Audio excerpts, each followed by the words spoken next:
উনি একটু প্রাউড ছিলেন, উনি বলছেন আমি এটা খুব ভালো করে পারি, যে জন্য এই কাজটা আমার করতেই হয়, ওনারা ছাড়তে চান না। সো ওখানে ওনার কিছু ইনকাম হয়, এটা উনি দুপুর 12টা পর্যন্ত করেন। এরপরে উনি ওনার নিজের ঝুড়ি নিয়ে 2.5 ঘন্টা নৌকা বেয়ে এই জায়গাটাতে আসেন। এই জায়গাটাতে এসে উনি রাত 8টা পর্যন্ত বিক্রি করেন, তারপর আবার 2.5 ঘন্টা নৌকা রো করে উনি বাসায় ফেরত যান। আবার পরের দিন শুরু হয় সকাল 6টা থেকে ওনার এই রুটিন। সো উনি পরিশ্রম কম করছেন না।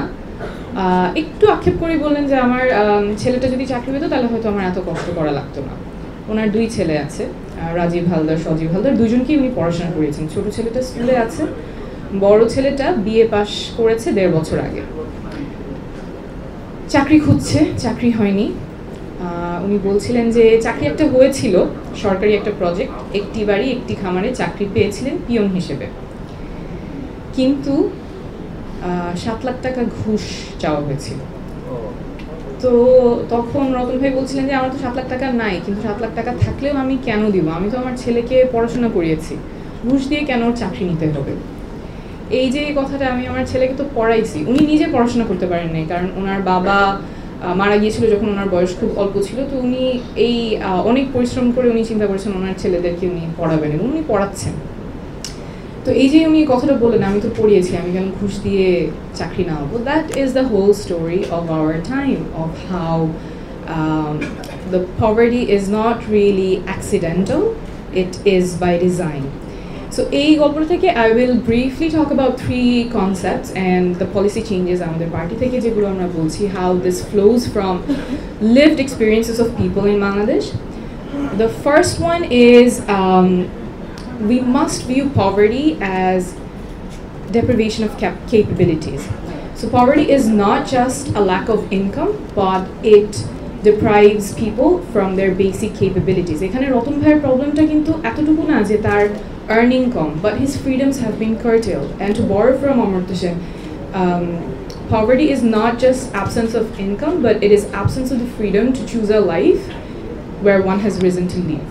So এখানে কিন্তু রতন ভাইয়ের freedoms have been curtailed at multiple levels. We have been talking about multidimensional poverty. His economic freedom has been curtailed, onar access nai to fair wages, to fair markets. His social freedoms have been curtailed. His son's right to having an employment which he deserves without bribe has been curtailed. His political freedoms have been curtailed. His participation in the processes that governs his life have been reduced to a transactional vote. Even that was taken away from him. So what do we need in terms of changes? We need to make sure that Ratan Bhai has access to fair markets, fair wages, এবং এই যে বড় একটা informal sector আমাদের আছে, এই জায়গাটাতে how do we make sure they have access to fairness. তার পাশাপাশি আমাদের পার্টির যে ম্যানিফেস্টো আছে সেখানে we have talked about strengthening local governance and talked about a system which is very similar to civic assemblies, যেখানে লোকাল পর্যায়ে মানুষজন তাদের যে পলিসিগুলো তাদের লাইফে এফেক্ট করে সেই জায়গায় they will have a voice, they will have a say, and they will be able to put opinions on the decisions that affect their lives.